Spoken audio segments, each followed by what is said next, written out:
Muchachos, tengan todos ustedes buenas noches. Carlos y Areli. Carlos y Areli.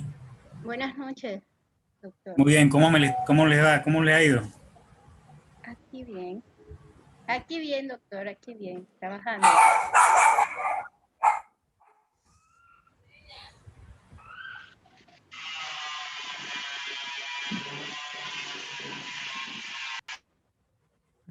Sí, muchachos, tuvieron la oportunidad, pregunto, ¿el resto de los compañeros del grupo WhatsApp han tenido la oportunidad de visualizar las invitaciones que se le han hecho?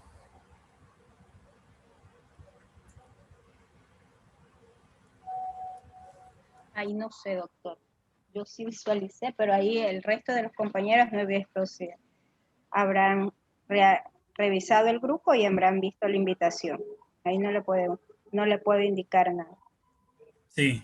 Bueno, muchachos, entonces comencemos. Comencemos. ¿Qué tal, Carlos? ¿Cómo te ha ido?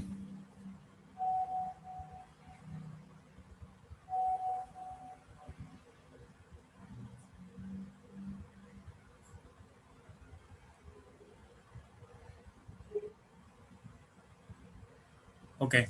Arelis, hablar hoy largo y tendido sobre los derechos humanos.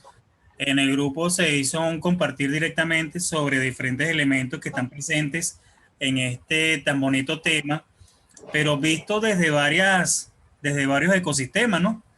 Tales como el ecuatoriano, el colombiano, el El peruano, peruano, el chileno, venezolano, venezolano, el chileno también. el chileno.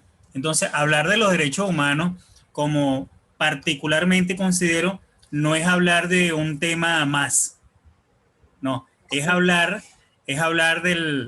eh, del abordaje principal de nuestra propia existencia. Es El hablar de derecho todo aquello universal. que nos permite poder estar sobre esta madre tierra, que nos hace crecer, que nos hace respirar, por supuesto, y que constituye desde todos los enfoques una utopía, o se le quiera denominar una utopía. Hablar de derechos humanos es hablar de algo que está muy lejos de ser una realidad, pero yo soy un fiel creyente de que es hermoso creer que esa utopía va a ser una realidad, que esa utopía va a ser realidad.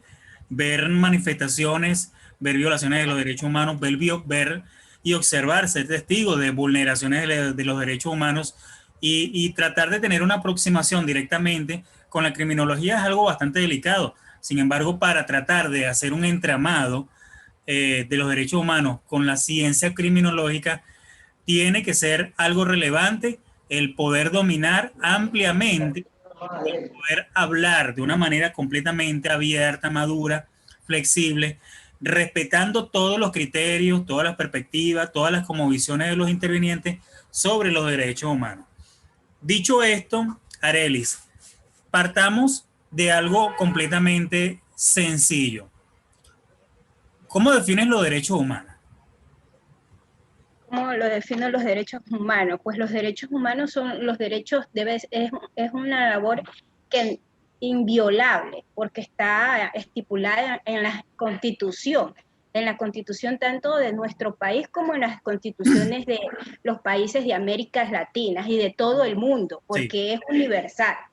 Yo creo que los derechos humanos no pueden ser violables, pero nuestro país y nuestros países de Latinoamérica, muchos de ellos violan esa constitución, la constitución de ellos y por ende violan los derechos humanos. ¿Tú, Yo cre creo que ¿tú crees o lo afirmas? Yo afirmo, no, yo afirmo por lo que nosotros vemos durante los diversos medios que nos pasan, los diversos informes que se dan a través de los noticieros y a través de la información que uno tiene, ¿no? Entonces uno se da cuenta, por ejemplo, nosotros aquí en Ecuador, y por ende hoy en día ya han sacado a la ministra Romo, cuando hubo las manifestaciones en octubre, por el 9 de octubre del año 2019, ¿no? La subida de la gasolina que se iba a quitar el subsidio, ¿no? Entonces violaron los derechos humanos contra los indígenas cuando contraatacaron, que utilizaban entre comillas bombas lacrimógenas, estas otras cosas, y en realidad y no utilizaban balas, sino que decían que eran balas de salvas, pues, ¿no? Entre comillas, ¿no? Claro. Pero en realidad eran balas que atentaban contra la vida del ser humano. ¿Por qué? Por reclamar los derechos. Se presume que nosotros podemos reclamar nuestros derechos, ¿no? Cuando vemos que algo que va a afectar a la sociedad, porque en realidad afectaba a la sociedad ecuatoriana, el alza del combustible. Y no todas las personas salen a manifestar, y por ende ellos fueron los primeros en salir a manifestar para... Hoy en día estamos ahí con esto de alza. Sí, hubo un desfase en la economía, porque debemos ver que quien nos prestó dinero para que el país pueda estar un poco estable fue el Fondo Monetario Internacional, ¿no? Sí. Quien nos dice, ¿no? Y el que había se dice que había puesto diversas formas para prestar el dinero al gobierno actual en el que estamos nosotros, ¿no? Y entonces una de esas formas era de quitar el subsidio de la gasolina, ¿no? Si quitaban el subsidio de la gasolina, subía el pasaje, subía el combustible, subía los víveres, y el sueldo, dentro de nuestra economía, el sueldo no es un sueldo grande, ¿no? Y muchas personas no podemos sobrevivir con el sueldo que nosotros tenemos. Hacemos lo posible para sustentar nuestros gastos en nuestros hogares. Fíjate, Arely, fíjate que todo esto que has comentado tiene un significado completamente humanístico, ¿no? Por lo siguiente, ¿no? Siempre se ha comentado, siempre se ha abordado la naturaleza y la génesis de los derechos humanos desde un punto desde un punto de vista totalmente académico, totalmente académico. Entonces estamos en presencia, Arelis, por favor, la amiga que está aquí abajo, que no es Sakia, ¿es así el nombre? Es Jocelyn. Jocelyn. Ah, bueno. Sí. Bueno, fíjate, Jocelyn, bienvenida. Carlos también. Bueno, entonces les decía, muchachos, muchachas, que estamos en un mundo tan globalizado en donde constantemente tenemos y estamos en presencia e incluso participamos de debates como sobre los derechos humanos, y tú acabas de mostrarnos de una manera muy abierta que los derechos humanos no es un tema aislado. Hablar de los derechos humanos no es simplemente conceptualizarlo.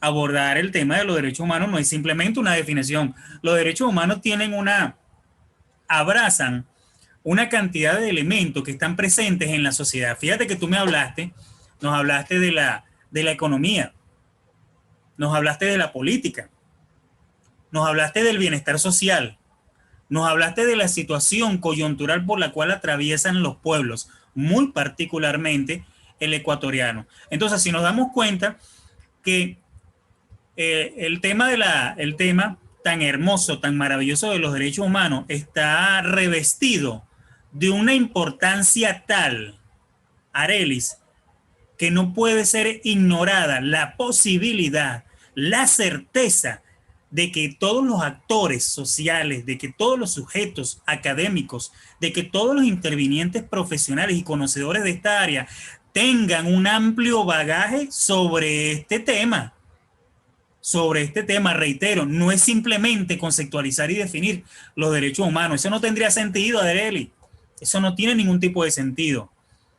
Pero por otro lado, cuando abrazamos esta cosmovisión y develamos estos criterios, estos puntos de vista, estos intelectos que son tan interesantes, entonces hay unas nuevas perspectivas que nos hacen saber y aseverar que existen nuevas formas de, por supuesto, abrazar los derechos humanos no solamente como un derecho inalienable, sino como una forma de vivir, como nuestra manera de vivir. Porque un derecho humano es el derecho al aire que respiras, ¿verdad que sí? Sí. Un derecho humano es la comida. La educación. Es la educación, es el trabajo. Entonces, hay ciertos elementos que sin ellos pudiéramos nosotros subsistir, pero hay otros que no pueden estar ausentes de nuestro propio ser, como por ejemplo, Arelis, el pensamiento, como por ejemplo nuestra manera de decidir, nuestra forma de interpretar, nuestra manera de hablar, nuestro criterio, nuestra interpretación, nuestra postura. Nadie nos puede quitar eso. Y sin embargo estamos siendo hoy en día víctimas de ello. Estamos siendo víctimas. Entonces fíjate lo importante de los derechos humanos, y si tratamos de entrelazarlo y hacer un entramado con la criminología, nos vamos a quedar cortos. 2 horas académicas van a ser completamente insuficientes de esto, ¿no? ¿Qué crees tú de eso, Jocelyn? Sí, doctor, es muy cierto, porque incluso yo el, estuve viendo un reportaje de lo que es Visión 360 que se produce aquí en Ecuador, y hablaba de la población de Esmeraldas, en donde se vulneran hartos derechos como la educación, el agua, porque explotan ciertos minerales o extraen ciertos minerales contaminando el agua de esa población, que afecta también a la salud. Incluso decían que tenían problemas de energía eléctrica. Sí. ¿Ya? Y la salud es de, o sea, pedir salud allá es, decía un ciudadano, que era como pedir un deseo que nunca iba a llegar, ¿ya? Por parte del Estado.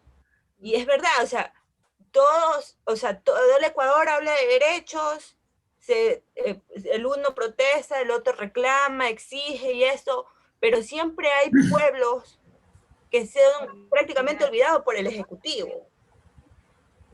Y vi, o sea, me dio mucha tristeza ver gente, porque había desnutrición al máximo, enfermedades de la piel al máximo. Entonces, ¿cómo puede el Estado decir, o sea, el Estado aquí en Ecuador es un Estado garantista de derechos? Ajá. Entonces, yo me pregunto, y siempre me hago esa pregunta, ¿cómo puede ser un Estado garantista de derechos si en ciertos sectores del Ecuador se olvidan que existen personas que también tienen derecho a eso? Derecho al agua, derecho a la salud, derecho al trabajo, derecho a la vivienda, derecho a la educación.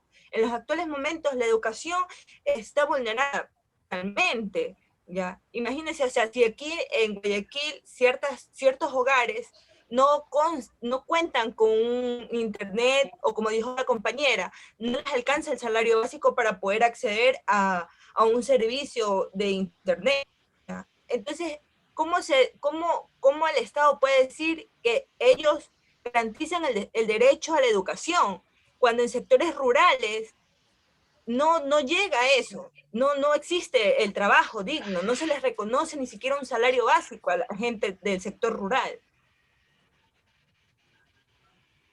Tienes toda la razón bajo Porque ese. muchas veces, Te escucho, te escucho. claro, incluso, mire, incluso hasta se vulnera el derecho a la seguridad ciudadana. Porque en el sector rural escuchaba en las noticias que los ganaderos corren peligro con su vida, porque no tienen un respaldo policial al cuidar sus ganados, sus rebaños, sus cosechas, ¿ya? Porque son robados, son ultrajados, incluso hasta atentan contra su propia vida. Entonces, ¿de qué derecho estamos hablando? A veces yo o sea, tengo un concepto de que los derechos humanos, prácticamente aquí en el Ecuador, es como una burbujita. Una burbujita simplemente plasmada ahí en la Constitución y nada más. Cuando el Estado dice, ay, sí, nosotros somos garantistas de derechos para quedar bien con la ONU, o a nivel internacional, pero realmente hay carencias de derechos. Bueno, fíjate tú, Jocelyn, me has hablado desde un punto completamente fenomenológico. Es decir, has interpretado un sentir y le has dado significado a través de tus palabras. Pero también has hecho una especial mención, y me agrada mucho que lo hayas expresado de esa forma, bajo los conceptos jurídicos. Me hablaste del Estado garantista, ¿no? Me hablaste del Estado garantista, sí. Lo cual implica, lo cual me hace intuir, que los derechos humanos no es un tema de conversación aislada, y tampoco es un fenómeno social aislado para determinado pueblo, ¿no? es un tema que se encuentra presente. Son acciones sociales, son estupores, son fenómenos sociales que están totalmente presentes y que a lo largo de nuestra historia latinoamericana y a nivel mundial, por supuesto, siempre han sido vulnerados y en muchas ocasiones totalmente violados por el mismo Estado. Un ejemplo de ello a nivel histórico, por supuesto, la Primera Guerra Mundial, la Segunda Guerra Mundial, el Estado leninista, el Estado marxista, la Revolución Rusa, la cual trajo consecuencias totalmente desastrosas y catastróficas, porque la Revolución Rusa representó el modelo que fue adoptado por muchos países con respecto a un estado de gobierno que es impropio para las realidades de sus propios pueblos. Es decir, que han llevado a su población directamente a un caos social, lo que nosotros hemos denominado hoy por hoy una crisis de la humanidad. Entonces, los derechos humanos van mucho más allá de una simple interpretación. Algunas veces, como tú muy bien lo acabas de expresar, Jocelyn, tenemos y somos testigos, por supuesto, de la creación y del mantenimiento de organismos internacionales que procuran el respeto, la promoción y el resguardo de los derechos humanos, pero entonces nos preguntamos, nace esta gran enigma, ¿no? O sea, ¿qué sucede con estos organismos internacionales, ¿no? ¿Para qué fueron creados realmente? O sea, tienen intenciones sociales, tienen intenciones políticas, tienen intenciones económicas, tienen intenciones legislativas. ¿Cuál es realmente la intención de los organismos internacionales cuando todos estamos siendo completamente testigos y al mismo tiempo víctimas de lo que bien mencionó Arelis sobre lo que es la vulneración y la violación de los derechos humanos? Y la violación de los derechos humanos. Fíjense, muchachos, que hace poco nosotros hemos estado siguiendo los pasos del acontecer político en el Perú. En el Perú acaba de suceder algo que es completamente extraño y que déjenme decirle que va a ser motivo de estudio investigativo. ¿Por qué Perú cuáles han sido las circunstancias, cuáles han sido las causas por las cuales la presidencia del Perú ha tenido una variedad en 3 oportunidades distintas? ¿Qué ha pasado? ¿Será que la estadía en la silla presidencial no ha estado completamente consolidada de ética, de moral, de civismo, de ciudadanía, de derecho humano al prójimo, del respeto al derecho humano? Porque así como la situación irregular se encuentra en el Perú, bien lo acaba de explicar Jocelyn, está en el Ecuador. Ni hablar del caso venezolano. Por favor, caminemos un poco por la situación colombiana. Comentemos algo sobre las políticas, sobre la violación y la vulnerabilidad de los derechos humanos. Pero mejor aún, muchachos, concentrémonos también acerca de cómo promover, cómo fomentar, cómo tratar de establecer y de imaginarnos, así como lo tienes tú en el fondo que tienes atrás, Arelis. Ilusiónate. ¿Por qué no podemos ilusionarnos con un mundo mejor? ¿Por qué no podemos ser promotores de un mundo mejor? ¿Por qué no podemos ser educadores? Porque fíjense que el tema de la educación es preponderante. Un estado, un país, un pueblo sin educación no es país. Está destinado al fracaso rotundo. Y de hecho, la educación es uno de los pilares de toda nación, de todo pueblo. La educación, el trabajo sostenido son pilares fundamentales para la consolidación de un país. Creo no estar equivocado de ello. Sin embargo, por supuesto, les reitero que los puntos de vista son completamente variados y aceptados.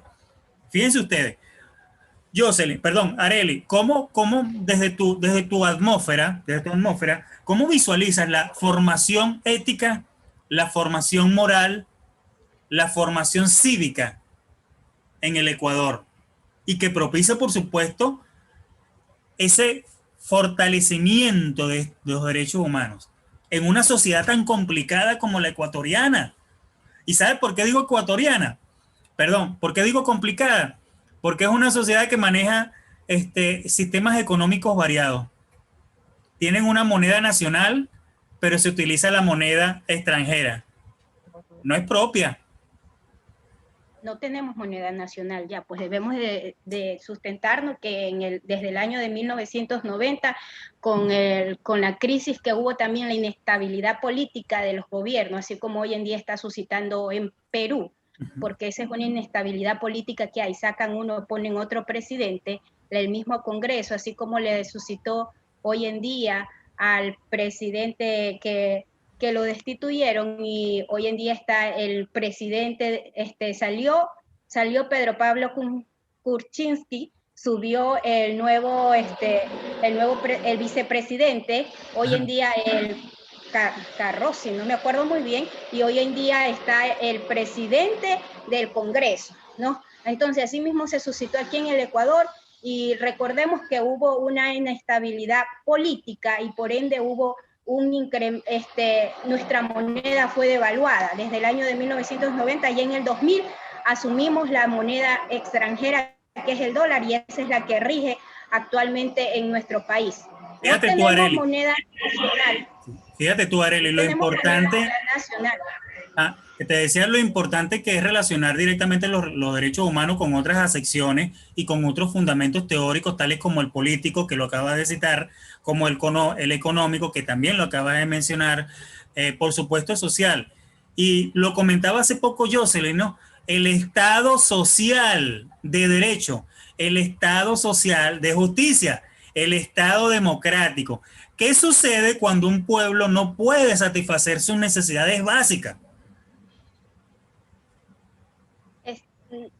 Cuando un pueblo no puede satisfacer sus necesidades básicas es porque el Estado no está realizando las cosas bien, no está actuando a favor de las personas que lo llevaron al poder, ¿no? No el Estado, el Ejecutivo, como quien dice, el presidente no está actuando a favor de las personas que los llevaron al puesto donde él está. Él, como hoy en día nosotros tenemos las nuevas cambios que ya se nos acercan, hay sinnúmeros de personajes que nos están adquiriendo por llegar al poder. Asimismo, hoy prometen, pero cuando ya llegan dentro del poder, cuando ya están sentados en la silla presidencial, ya se olvidan de las personas a quien en realidad, por quién están en el poder y por quién deben de sustentar y poner las leyes a favores. ¿Por qué? Porque es como una empresa.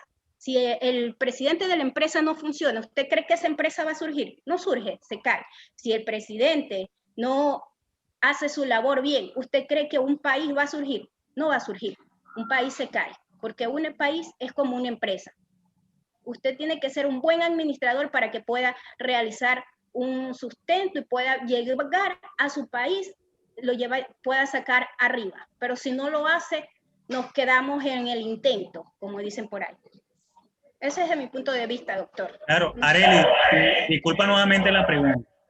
Es que este tema de los derechos humanos es fenomenal, pero ¿cuál es el impacto que ha tenido entonces la formación, cuál es el impacto que ha tenido la educación en la consolidación de los derechos humanos? También interrogante para ti, Jocelyn, igualmente Carlos.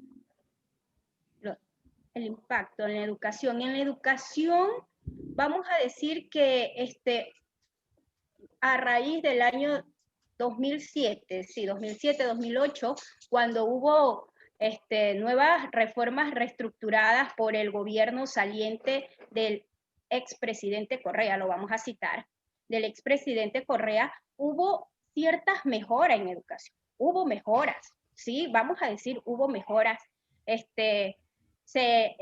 Al maestro le subieron mejor el sueldo, hubo más capacitación para el maestro para que se pueda capacitar y a través de las capacitaciones llegar hacia los niños, porque uno tiene que llegar hacia el niño, el adolescente, ¿no? Y por ende hacia el universitario, porque primero comenzamos con la base principal, que es la educación escolar. Y ahí seguimos con nuestra base secundaria, que son los del colegio. Y de ahí del colegio tenemos que tener buenas bases para la universidad. Y en la universidad ya se forman los profesionales que van a salir para defender, sean doctores, abogados, ingenieros, defender su estatus de su posición profesional para agrandar el país o sacarlo adelante. Estupendo, Jocelyn. Ya. Dale, que se ¿Cómo está era la poniendo pregunta? bueno esto. Sí, ¿cuál era la decadencia en la educación? Me parece que era así la pregunta. Sí, ¿cuál es el impacto de la educación en la consolidación de los derechos humanos? Ya. Bueno, como bien lo manifestó la compañera, en el gobierno de Rafael Correa hubieron mejoras en la educación, es verdad. Pero yo siempre he considerado, desde mi punto de vista, que en el Ecuador todavía carece bastante de educación. Sí, pero unas Carece bastante todavía de educación. Lo que hizo el presidente, claro, tuvo un impulso, o tuvo, mejor dicho, la idea de querer encaminar y fomentar la educación con bases y pilares excelentes. Pero también hubo grupos que se fueron como aislando. Por ejemplo, la educación fue gratuita, ya, pero quien quería estudiar tenía que pasar por un proceso de un examen, ya saliendo del colegio. Si aprobabas el examen, podías ir a rendir el siguiente examen, que era para la aprobación de CENESID. Y así poder, según coger la carrera que a ti te gustara. Pero realmente resultaba que uno se aplicaba, se estudiaba, pero no llegaba a escoger la carrera que uno quería, sino la que el Estado le imponía. Entonces, exacto. Entonces, yo me pregunto, si a mí me quieren dar educación, o sea, porque es un derecho que tengo, ¿ya? ¿Cómo puede ser posible que el Estado venga y me imponga a mí qué estudiar y qué no estudiar? Porque según el Estado asume de que yo soy buena, por decirlo así, ya, yo quería estudiar Derecho, pero el Estado dijo, bueno, no, porque en el examen que nosotros te evaluamos, te tomamos, resulta que tú no das para Derecho, das para actuación, para auxiliar en enfermería, para ser gastrónoma, o etcétera, etcétera, etcétera. ¿Ya? Entonces, ¿de qué derecho a la educación se está hablando por parte del Estado? Si el Estado me está imponiendo a mí qué estudiar y qué no estudiar. Incluso actualmente el Estado no está dando carreras. Jocelyn, tú me estás hablando de qué tipo de educación está impartiendo el Estado. Me involucro directamente en esto, ¿no? Con una interrogante que nace a la luz de, por supuesto, de las necesidades. ¿Será que en esto hay una participación del Estado de gobierno adoptado por el Estado? Llámese un Estado democrático, llámese un Estado socialista, llámese un Estado comunista, llámese un Estado monárquico, llámese un Estado constitucional. Porque fíjate que tú has abordado el tema de la imposición educativa, ¿o me equivoco? Sí, exacto, en la universidad. Sí, yo considero que, o sea, aquí la educación es como un monopolio, así. Yo considero así. No lo considero como que la educación es libre, ya, sino que viene el Estado, me impone y ya está. Y si yo te dijera, escuchen, y si yo le dijera a ustedes, no, la educación no es un derecho, la educación ahora es concebida como un bien privado, ¿qué me responderían ustedes?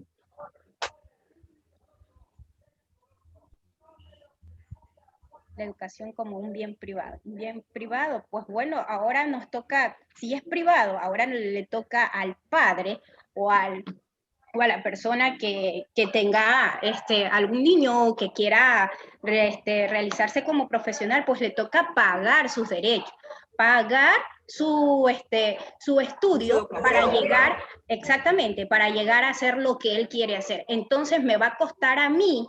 Entonces yo voy a saber que yo no me puedo perder o tirar ese año por andar saltando las clases y salir de clase, porque muchas veces cuando estamos dentro de las universidades nos saltamos las clases, bueno, no entramos a esa hora y nos vamos nosotros de farra, y entonces como la educación es gratuita, no le prestamos la atención adecuada.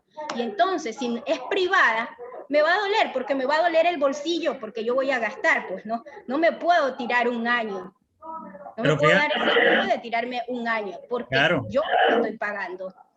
pero Arely, Entonces, yo fíjate creo tú, que ahí era donde estaba implementando el gobierno de Correa, porque muchos jóvenes iban a las universidades y iban a pasar tiempos a veces, ¿no? Decían, y otros, en realidad que otros sí van a estudiar, otros sí iban a estudiar, y es ahí también donde comprendo a Jocelyn y le digo sí, porque a veces uno va a estudiar y le someten otra cosa que no quería. Entonces, ahí es donde a uno sí le da un poquito como de coraje, de indignación, porque si yo voy a estudiar y no me salió para la carrera que yo quise, pero no es que el Estado me venga a imponer lo que yo quiero, ¿no? Porque puede ser que a mí no me gusta eso, no me gusta, y como no me gusta, no voy a repuntar en esa asignatura o en esa carrera que me van a dar. pero Arely, si la educación es obligatoria de parte del Estado ecuatoriano, ¿no crees tú que el Estado se reserva el derecho de estimar el tipo de educación que merece su pueblo?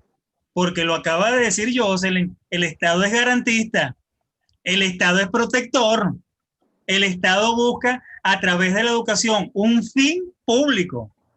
¿Qué me dices de eso?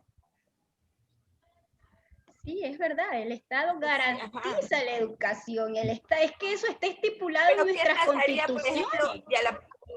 por ejemplo, qué pasaría con el estudiante ya que le asignaron que estudie medicina ya? Ese chico no le gusta medicina. ¿Qué pasaría con ese cupo? O a la final él sigue de manera, no sé, irregular o como quien dice, pasando plata por debajo de la mesa. ¿Qué pasa con ese profesional que sale? O que muchas veces no termina la carrera y queda ese cupo vacío, que tal vez otra persona sí lo podía suplir porque sí le gustaba y sí le encantaba la enfermería, por decirlo así. Claro.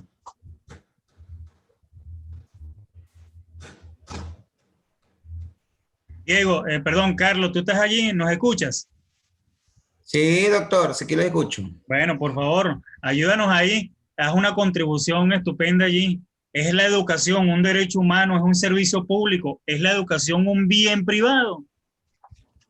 Educación es un derecho humano principalmente. Es un derecho que todo ser tiene cuando nace. Nacionalidad, es un derecho fundamental que lo otorga el gobierno, ¿no? Una educación libre, laica y gratuita. Pero actualmente las normas o las leyes están establecidas del gobierno, pero según veamos los candidatos que entran al gobierno, pues hay candidatos que favorecen que el hombre sea iletrado, sea ignorante. ¿Por qué?